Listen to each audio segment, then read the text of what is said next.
Roja zimanê Kurdî pazdehê Gulanê ji bo gelê Kurd ne tenê rojeke pîrozbahiyê ye. Di heman demê de sembola berxwedan û vejîna çandî ye. Ji bo roja zimanê Kurdî li ser çend xalat dixwazim rawestim.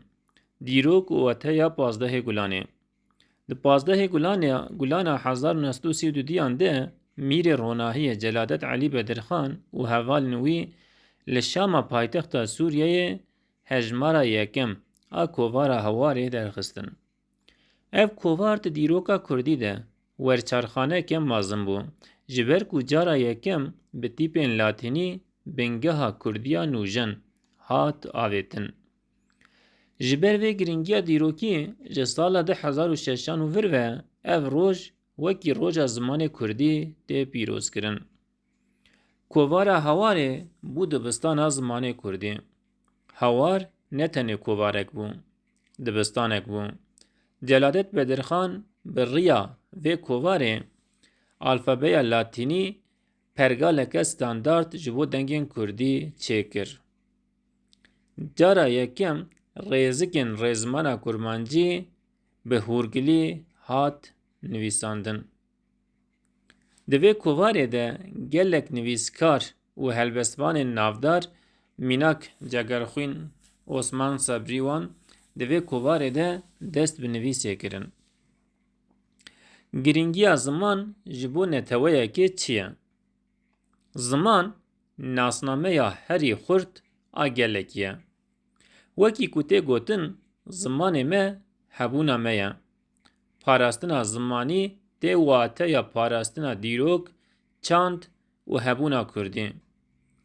Dibin şert û mercên asîmilasyonê de axaftin û nivîsandina bi Kurdî dibe çalakiyeke herî mezin a rûmetê. Rewşa îro û berpirsyariyên me ji bo ziman çi ne? Herçend îro derfetên wekî medya civakî, kovar û weşanxaneyan zêde bûne jî, xeteriya asîmilasyonê hîn jî berdewam dike. Ji bo ku em xwedî li keda Celadet Bedirxan derkevin, divê em li malê bi zarokên xwe re bi Kurdî biaxivin. Li malê bi zarokên xwe re bi Kurdî biaxivin. Pirtûk û kovarên Kurdî bixwînin û piştgirî bidin weşangeriyê. Di jiyana rojane de zimanê xwe nekin qurbana zimanên din. Di jiyana rojane de zimanê xwe nekin qurbana zimanên din. Weke peyama dawî em dikarin bibêjin ku pazdehê Gulanê bangawaziyek e ku em ji xewa giran şiyar bibin. Zimanê Kurdî bi taybetmendiyên xwe yên dewlemend bi deng û awazên xwe mîrateyeke ku divê em radestî nifşên pêşerojê bikin. Careka di em dibêjin ku roja zimanê Kurdî li hemû Kurdî hez û ketkarên ziman pîroz be. Roja zimanê Kurdî li hemû Kurdî hez û ketkarên ziman pîroz be.